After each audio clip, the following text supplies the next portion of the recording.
following scripture quotations are taken from the Holy Bible, New Living Translation, with copyright by Tyndale Foundation, used by permission of Tyndale Publishers, all rights reserved. Hi, I'm Peachy Pie. Welcome back to my channel, and you get a tiny applause. So why do you get a tiny applause? Because you are amazing and you have made it through today. No matter what you're going through, no matter what's going on around you, you made it through today and you are here. So thank you for being here. And since you made it through yesterday and you made it through today and you're right here, and you'll probably make it through tomorrow, I'm hopeful for you.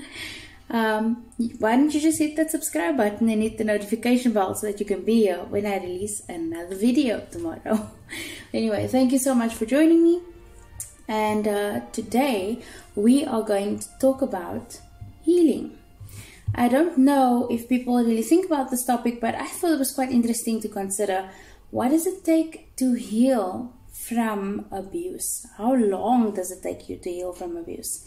And I'm just popping a trigger warning right here that if descriptions of abuse, talking about abuse and abusive relationships are not your thing, then you are welcome to pop off my channel at any point in time or pop off this video. I do have other videos available if you'd like to take a look.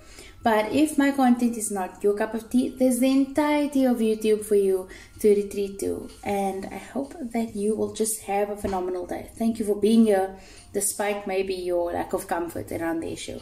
But anyway, moving along. So, what does abuse recovery look like and how long does it take?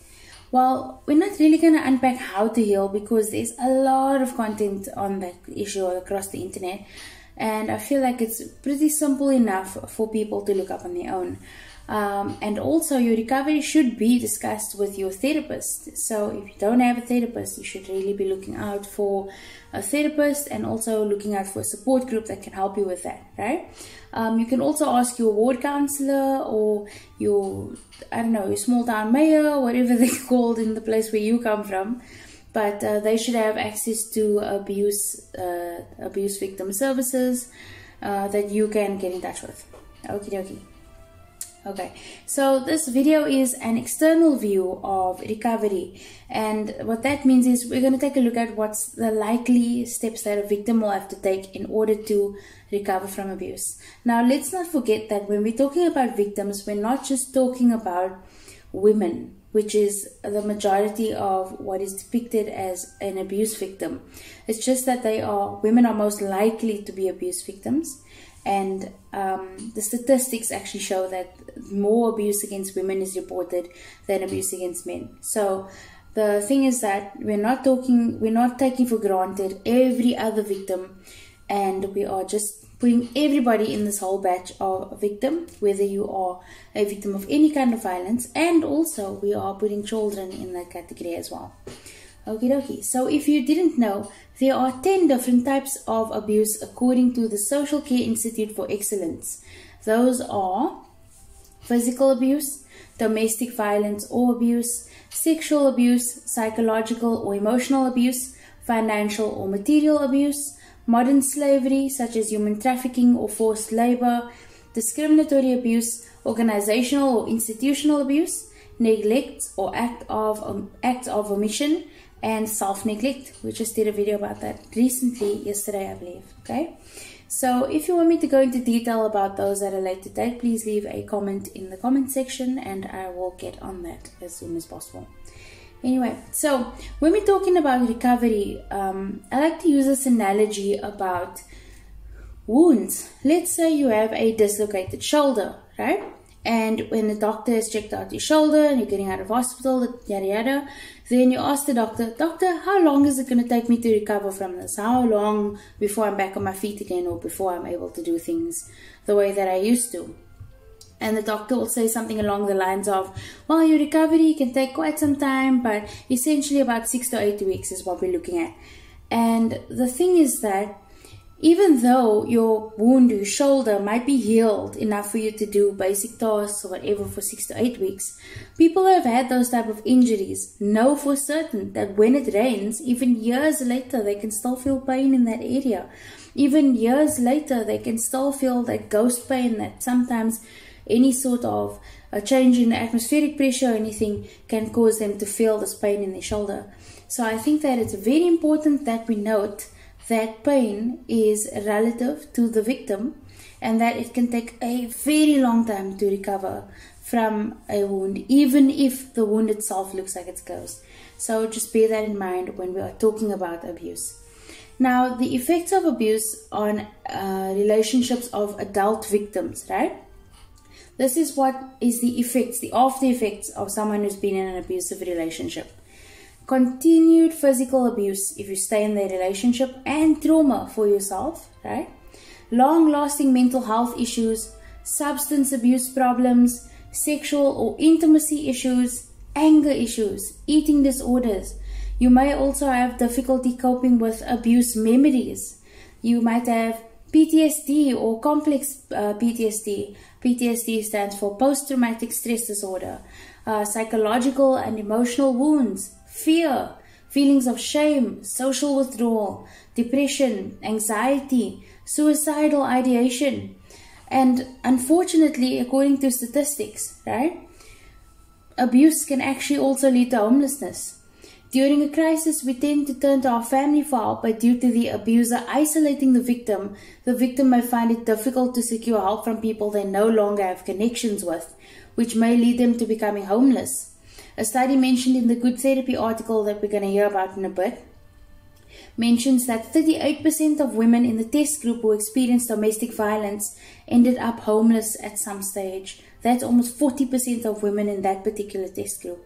That's a large portion of women that experience homelessness due to domestic violence. An abused person's next romantic relationship might also be affected. Due to abuse, the person may not believe that healthy relationships exist. They may also struggle with nightmares, memories of past abuse during intimate moments, communication challenges, and low self-esteem.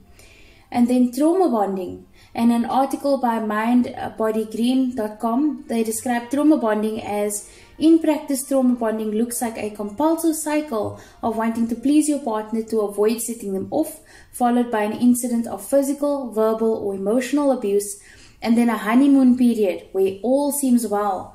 I hope this doesn't sound familiar to you, but unfortunately I know the reality. Your partner may remorsefully cry to you, saying it wasn't their character or they'll never do it again, equally fueling your fear and trust in them. You want to believe that it will get better, which is why you stay, yet the pattern continues. Right? And then there are further financial implications, such as lack of finances or lack of financial management skills. If your partner has kept the finances away from you in your relationship, you might also be without a pension or without any future plans. You might be unemployed, because it's also easier for an abuser to isolate you with unemployment. They might say to you that they'll provide for you, or that your role is to be the wife and mother, whatever, or your role is to be the support, and they will be the person that provides for you. This happens a lot in heterosexual male-female relationships as well. You might also have a lack of education, because the abuser doesn't want you exposed to other people, so they might not want you to get educated, and also they may be afraid that you'll earn more money than them, and all sorts of other jealousy and negative emotions that can impact victims, right? You might also be isolated from the changing world around you. You might find it difficult to connect with people because of that, and as a result you may feel or sense a lack of community or connection to your community. You might feel like you don't fit in the community because you don't have access to your community as well.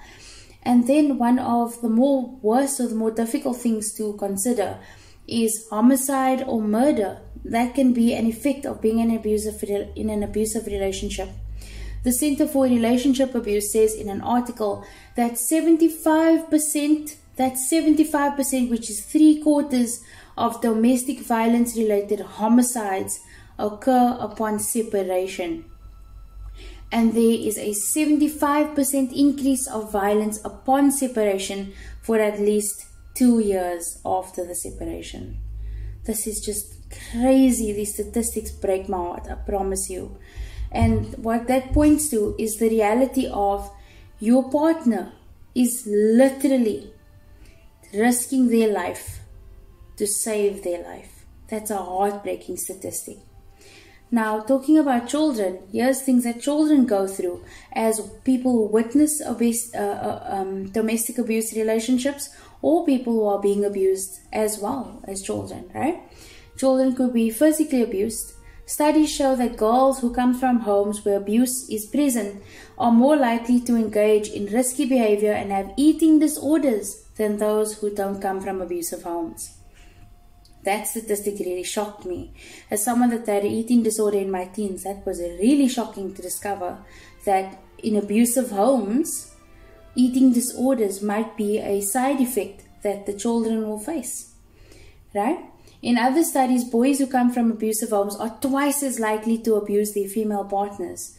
And a child's development can be affected by abuse, and they are more likely to be violent when they get older if they grow up in a home where domestic violence is present, irrespective of whether or not they are the target of the domestic violence. Right? Children will obviously have childhood trauma, which will contribute to their long-term struggle to getting their life in order and issues with emotional and negative mental health. In preschool children, domestic abuse might lead to bedwetting, separation anxiety, and they may have difficulty falling asleep or staying asleep. They may feel the need to hide or start stuttering and thumb sucking. This really broke my heart when I read this as well about young children. Right? School-age children may have low self-esteem or blame themselves for the abuse. An outward symptom that they may exhibit could be headaches and stomach aches. I had no idea about this. When I read that statistic, I thought to myself, my gosh, there are some kids that are suffering physically because of domestic violence, whether they've been beaten or not. I'm seriously seeing these statistics, and research is heartbreaking for me, especially as a mum to a little boy who is 4 years old and starting to go to school next year. They also may not do well in school and may get into trouble at school more frequently.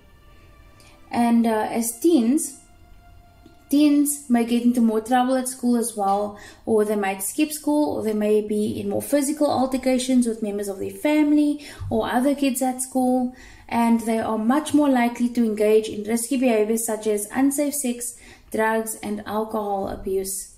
They may bully others and have low self-esteem or depression, and actually may have trouble making friends. This really breaks my heart for children especially. It breaks my heart for all victims, to be honest with you. And it shows you the severity of what happens to victims of domestic abuse. Right? Girls who come from domestic homes are also 6 times more likely to be sexually assaulted than those who come from healthy homes. It's really sad that the cycle of abuse just keeps continuing, right? So now I have 3 questions. 1 to people who may be abusers or consider themselves abusers, or are even unaware that they are being abusive but have been called abusive by a partner, right? Is this really what you want to put the people that you claim to love through? All of these things are after effects of abuse. If there's the potential for abuse in your home, is this what you want to put the people that you love through? And here's the truth. You may say that you're not abusive, okay? Because sometimes we're in denial, and sometimes you might be right. Maybe you think you're right, that you're not abusive. But if there's even a tiny smidgen of doubt in your mind that you are doing something abusive, maybe get help. Get help, because the chances are you're going to lose the people you love. And here's the thing, that they need to live. They deserve to live. They don't deserve to live in this way, where the basic right to live is actually a fight for survival. So I urge you to go and get some help if you can. Consider it. Even if you don't think you need it, go and get help. Right? And the second question, or 2 questions actually, are to the victims of abuse. You know what your present looks like. You probably know what your future is going to look like in this relationship. So my 2 questions to you is, what do you want to do, and what are you going to do? No one's going to force you. There's no judgment here for people that want to be free from abuse, or from abusers that want to stop abusing. We have to condemn the abuse. We don't condemn the people, but we have to condemn the abuse. And so the real question here is, what do you want to do? No matter what you think it is, focus on what you think that you want to do and try and get help in the way that you need it for your situation. Because the best answer might be leaving, but that might not be the right answer for you at this point in time, at least. Anyway, so an article from Good Therapy titled "The Psychological Wounds of Domestic Violence" from 2014 says, "It is clear that the psychological and emotional wounds of domestic violence are devastating. They can potentially haunt victims for many years and rob them of the ability to live a rich, full life. These wounds are completely undetectable by X-rays and too often go untreated. Domestic violence has a ripple effect that tears through the fabric of the victim's life. The psychological, emotional, and social impacts of domestic violence can linger long after violence has subsided and even after the victim has left the abusive partner." And mentalhealth.net says, "Nobody deserves to be physically, sexually, or emotionally abused, whether as an adult or as a child. Abusive people are unable or unwilling to control their worst appetites. They are psychologically ill and or medically ill. Abusers can cause the problem of abuse. They perpetrate the abuse on those people around them. Abused people are not responsible for causing abuse unless and until they become abusers themselves." And this leads me to my scripture of the day, which comes from Galatians 5 verse 17 and verse 19 and 21, which will make sense in a second. So verse 17 says, "The sinful nature wants to do evil, which is just the opposite of what the Spirit wants. And the Spirit gives us desires that are the opposite of what the sinful nature desires. These two forces are constantly fighting each other, so you are not free to carry out your good intentions." Now from verse 19 to 20 kind of explains what's happening in verse 17 and what a person that has given in to the sinful nature actually looks like, right? And it says, "When you follow the desires of your sinful nature, the results are very clear. Sexual immorality, impurity, lustful pleasures, idolatry, sorcery, hostility, quarreling, jealousy, outbursts of anger, selfish ambition, dissension, division, envy, drunkenness, wild parties, and other sins like these. Let me tell you again, as I have before, that anyone living that sort of life will not inherit the kingdom of God." So that is amazing, isn't it? I think that this is quite phenomenal that these scriptures are right there in the Bible for us to tell that people that have been abusive are clinging to their sinful nature. But in any case, thank you so much for joining me, and I appreciate you. Once again, you can have another mini applause, so you can have 2 mini applauses, which will make up 1 full applause. Please support TMCs and consider supporting any abuse reform groups in your area or abuse support groups in your area or in your country, because they are doing phenomenal, amazing jobs to help women and other people that are in situations of abuse, and also helping people get counseling. So thanks for joining me, and all the links that I mentioned will be available in the description. And support TMCs. Anyway, have a good day. Cheers.